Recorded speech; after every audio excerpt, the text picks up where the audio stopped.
Kenny Boucher here, Next Level Pain. Rob Bear from Spiky Bits.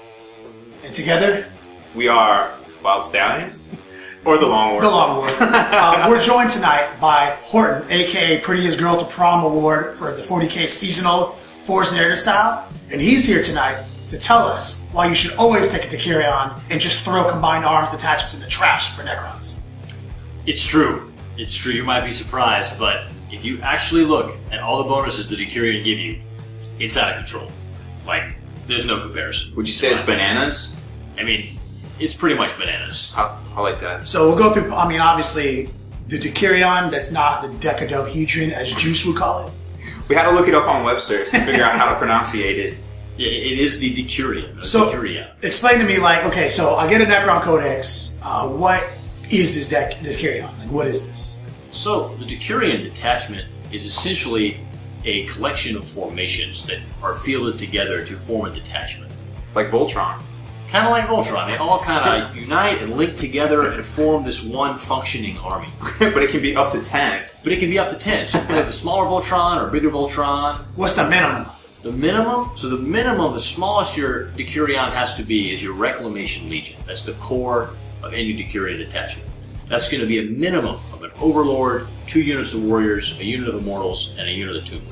And just like you pointed that out, what's that minimum investment? Yeah, the smallest you can make that is 480 points. That's just minning everything. So that's pretty affordable in like 1850, right? Totally. I know a lot of people complain about that tax. Would you even call that a tax? I would not call that a tax because essentially all those units are very good, and if you're looking at holding multiple objectives, at least 3 troops is never bad. So do these troops have objective security? These troops do not have objective security. But they have something, in my opinion, that's better. Better than objective secure? Better than objective secure. What is that? Well, the decurion comes with several bonuses. So what it does is it gives you +1 reanimation protocol to everybody in the entire decurion. In addition, unlike what is normally allowed, you get the bonuses from your formation on top of that. So everybody in your base Reclamation Legion we were just talking about is going to get +1 reanimation protocol, relentless, move through cover, and as long as they're within 12 inches of the Overlord, they get to reroll reanimation protocol. Is it units within 12 inches or models? I believe it's units. I can check right now. Yeah, we're going to discover that right now. I know Rob did a few videos about this here recently. I did, but you know, I think the decurion's a great core, a great buy. It does not have objective secured, but there's so many instances with Necrons that you kind of don't need it. You're either getting up on, or you're being run up on. So yeah, no, I know one of the things Horton was saying before we started talking. He's like, it doesn't matter if all your Necrons are dead. How much objective security you have? Right. No, you'd rather be alive and not have objective secured than be dead and have it. So what was the word on that? On the units within 12 or models within 12? It is going to be units within 12. So that's a pretty big deal. Like a good OG, like someone like me who I used to play the old Fate Weaver, Blood Crusher Star back in the old Demon Codex. I was amazing at toe dragging multiple units within the 6-inch aura of the Fate Weaver for rerolls. A good Necron player is obviously going to be able to maximize this reroll one's reanimation protocol, right? Oh, totally. I mean, it really favors a phalanx style of play, and it really does a lot to make your units more durable. Too. Plus, you can put it in a barge, and yeah, it would work from the barge, and it would Oh, so it would give you a bigger footprint. So, you can't shove them in a Ghost Art though, or? It's tricky with the Ghost Art because the Ghost Art has a capacity of 10, but the minimum squad size is 10. So you can't just hop the independent character in there solo? Technically, no. If you're using the decurion, you can't because there's no way to buy an empty empty Ghost Art. In this, you could take it as a dedicated for some warriors, and then turn 1, you could jump in it, but he couldn't start. Would that be viable considering how big the footprint would turn? If he just rolls up sideways? That's possible. Well, I think it only has a true capacity of 10. So yeah, no, they wouldn't start it. He would start behind it. That's actually a really good idea. And now you have this reroll 1's reanimation protocol aura coming off of this gigantic unit. And you have to really think about what that reroll 1 does, especially in conjunction with the 4+ reanimation. It's a math multiplier almost. I mean, you're talking Necrons of yore, and like it's. So you're saying like a guy with a 4+ reanimation protocol that he can take it basically against anything. Yes. Does that modify when it's double stunness? It's -1. So worse is a 5. Most of the time it's a 4 and he gets to reroll ones. Yes. And it also stacks downwards too. If you take other stuff, you can get it down to a 3, but you can never actually roll on a 3. You can only roll on a 4. You can only roll on a 4. But it means But you can if somebody hits you it. with a missile launcher, you're still a 4. Right, you would bounce back up and get that 4. Yeah, so you said you did some numbers. Like, what does that mean mathematically? Like, in terms that we can understand as Imperial players and non-Xenos scum players. some of us are Xenos scum now.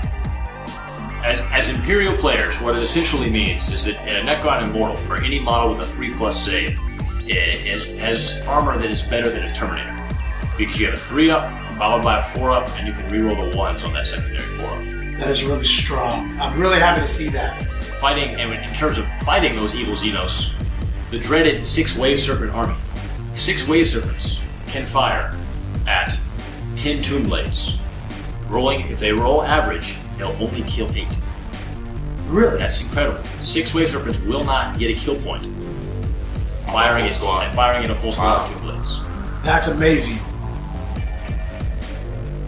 There has never existed in Warhammer 40,000 a list as resilient as what you can build with the decurion detachment.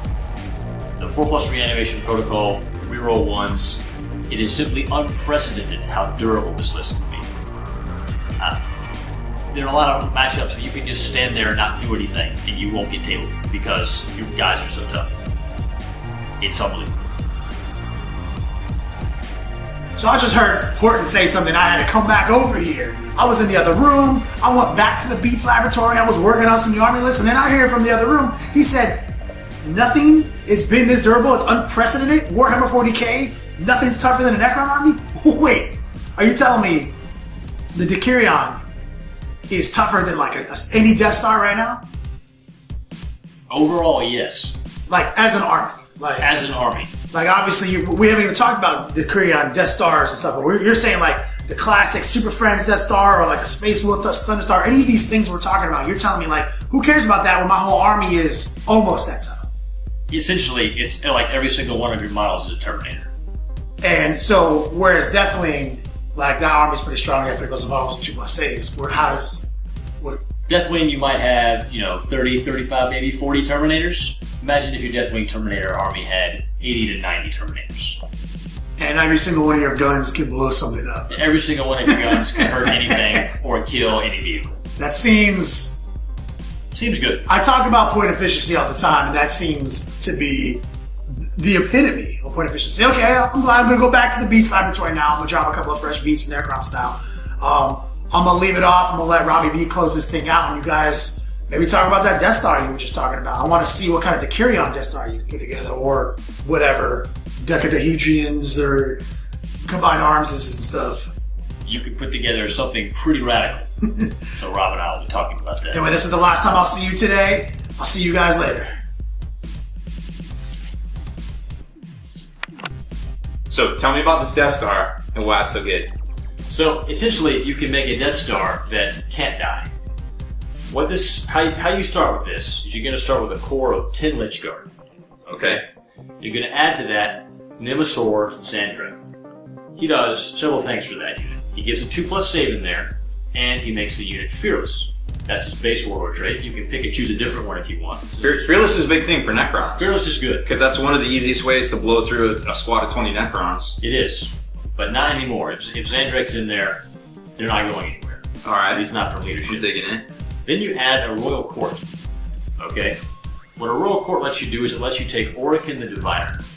What Orokin does is essentially a cryptic, so that's another +1 to your reanimation, which you can't get to a 3, but you can make it so that you can never go to a 5 or worse. Okay, that's good. And what he really lets you do is he lets you reroll saving throws of a 1 for him and his whole unit. So you have a 3-up invulnerable save, rerolling 1s. Rerolling 1s. With probably a 4-up reanimation protocols. Rerolling 1s. That seems like pretty good odds. That seems pretty good. But that rerollable also goes to the guys with 2-up saves, which is, in this case, Nemesaur Zandra. So you're going to take all your wounds on that guy? Yes. And you can reroll 1s? You can reroll 1s. And he has a 4+. After that, rerolling 1s. Alright. Pretty hard to kill him. It seems like he will be an issue. Yes. And the fact that you have Fearless in here, and the ability to steal Warlord traits, and the ability to steal Universal Special Rules, makes this squad pretty good in my opinion. Yeah, I mean, it's super resilient. You still got to take 2 more HQs from your Royal Court. At least an Overlord, who you can put a Nightmare Shroud in there to get another 2-up save to tank on. Give him a Resorb, give you more options to re-rolling that reanimation. And a Nightmare Shroud, you can force a morale check, yeah, leadership check, morale check. Okay, except on those cheater Marines, it doesn't work on a nation level here. Or those silly demons. Yeah, well, Tyranids. Maybe it works too. But it's still good. But it is still good. It is still good. Alright, fair enough. Alright, fair enough. Huh, alright, so it seemed like a lot of the ways that the new Harlequin release had to deal with the Necrons was these -6 modifiers and all this crazy stuff in an attempt to break them, and then assault them, and then hit them, and then just blow through them because they would fail their leadership right off the bat. But when you have the ability to build a Death Star of this magnitude, and be able to stand your ground with Necrons, that seems pretty resilient. It seems like Necrons are definitely still very viable in my opinion, and it doesn't seem like it seems like we're gonna have to go back to the drawing board with the Harlequin tech. Well, even if you subtract the leadership really low, you still have to be able to inflict casualties to make them actually take a morale test. Yeah, that's an issue too. Man, this seems really good. So when you have a model that has a 2+ save that can be rerolled, followed by a 4+ save from the reanimation protocol, and you can use your Resorb to reroll that 4+, you have a 2+, 2+, 4+, 4+. Okay? So I assume you did the math on that. Yes, I think it's 1 in 144. And he has 3 wounds. So that gets you to 536 just to kill Xandrake. Not to mention the other guy who has 3 wounds with the 2-up save, or the 10 other models with 3+ invul saves. It comes out to over 2,000 wounds you'd have to deal to kill the unit. Whoa. Alright, so I have a really serious question right now for you about this unit. Are they on 32mm bases? I actually have to check. It might be reboxed. It was a few weeks ago. I remember seeing the Lich Guard in the book on 32mm bases. So, wow. Alright, well, thanks so much for coming out, Horton, and talking to us about this list. It seems pretty bananas. We totally appreciate it. If you guys haven't already done so, make sure you go over to the Long War and subscribe to our new YouTube channel. Me and Kenny's new channel. We'll have Juice on there from Forge Narrative 2, so definitely check that out. And that's about it for this show, guys. Thanks for tuning in. Yo, dog. Thanks for checking out my channel. Don't forget, Next Level Painting has plenty of other videos. We got tons of tutorials, tips and tactics, and many more. Also, check out Rob Bear and Spiky Bits. He's got tons of cool videos, too. Thanks for watching.